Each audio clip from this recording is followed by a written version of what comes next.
We do remember the former DG, Mrs.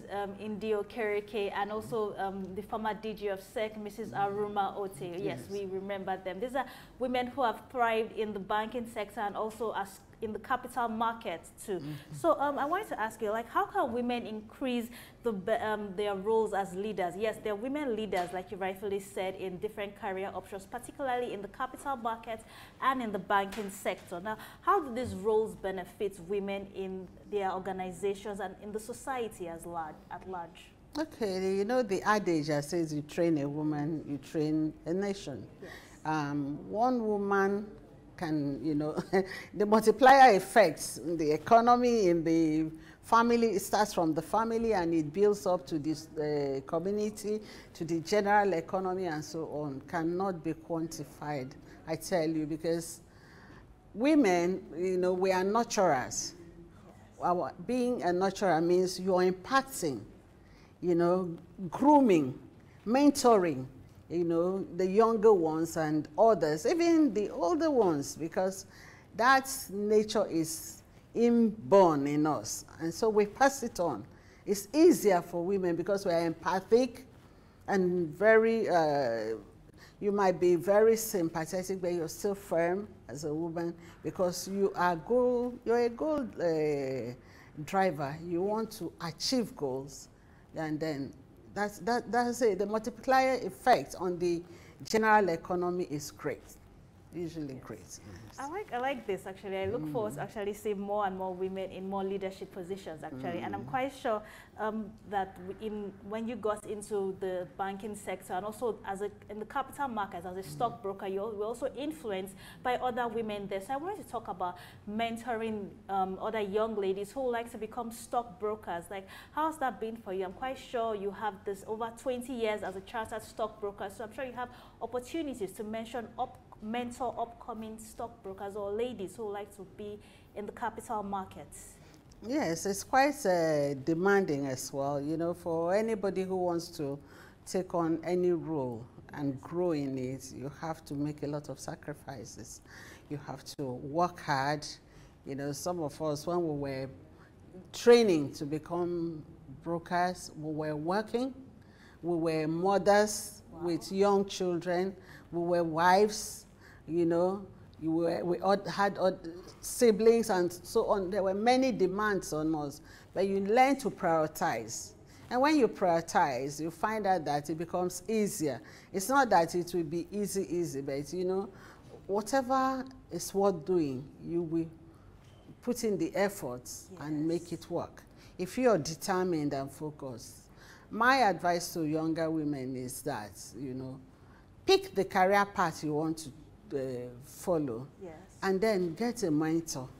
It's important to have a mentor, somebody you can look up to, somebody you can ask questions, somebody you can defer to and say, okay, this is it, somebody that you can be open to. You understand? You can bear your mind and tell the person, and the person will be sincere enough to guide you, you know, and you must be humble. For you to learn, you must be humble too. Yes, that's very true, actually. I like the fact that you said you must be humble for you to learn, actually. But I want to go further. Like, personally, for you, how is it like just starting out? Like you mentioned, you're a wife, you're a mother. I mean, this has to be a lot of difficulties, actually. I'm quite sure juggling family life and career life. You know, a lot of women have complained about that it's not an easy task, especially right now, this 21st century. There's so much at stake, and then women, it's not so easy for us to having to balance both because we can't afford to be giving excuses. I mean, we see our male counterparts there, they are getting to work early, doing their jobs, no distractions, and then we, on the other hand, we still have to not just work in the office, but also go back home and work again. So how are you able to juggle it, Mrs. Okpala? Yes, the important thing is for you to be a hard worker and a smart worker. Smart. Yes. It's easier now. I will think it's easier now than it was for us. Back then, we didn't have the sophistry of IT.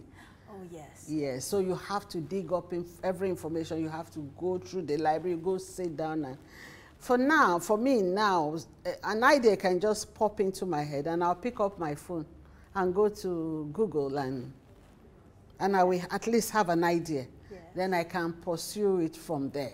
You understand? Back then, it wasn't like that.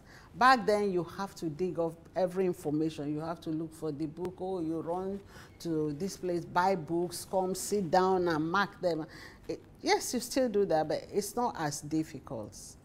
I mean, now, information is there for the take. Yeah. It's there for the take. It's just for you to make effort. However, you must know how to prioritize, like I said. Family is very important. You must know when to draw the line, when to study, when to, you know, ensure that things are a bit orderly, and you make a headway. But how was it personally for you starting up in your career as a banker? It was, as a banker, well, then banking was not as tedious as it is now. Oh, really? It was tedious in the sense that you have to go to work early. But now, I see people in that sector staying so long, and, you know, especially if you're in the marketing area, you have to run after people, and yeah, it wasn't so bad then, but then we were still working hard, you know, trying to balance everything, yeah. And I can see that you were able to do that successfully. I mean, it's no easy feat, having worked in the banking sector for over 20 years. I mean, that's, and still there and still counting. That is absolutely wonderful for you to be able to do that. So what specific skills and qualities do you think women in career paths, like your chosen career path as a banker, what specific skills and qualities should they have actually? Because it's not going to be a very easy thing for you to just get into this sector, stay there as a career woman actually. How has it been for you? You see, success in everything one wants to do starts from you determining that I am going to succeed. When you determine you're going to succeed, then you put in the seriousness that is required. You must be honest. Yeah. Honesty. In fact, in the capital market, integrity is the key thing. It's in the financial sector, integrity. You must be somebody who stands by your word. People must know that, oh, she said this, and she will do everything possible, humanly possible, to ensure that it comes true. So you stand by a word. Integrity is our bond, okay? And when you have that, it becomes easier. When people trust you, it becomes easier for them to work with you. Even those you're mentoring, even those who are your bosses, even those who you think are way, way behind. Because everybody counts. The role of everybody counts and adds up in your success story. From the gate man, the driver, everybody, they all count to your success story. Yes, and if you're somebody who cannot be taken for your word, then it becomes difficult. You must have good leadership skills.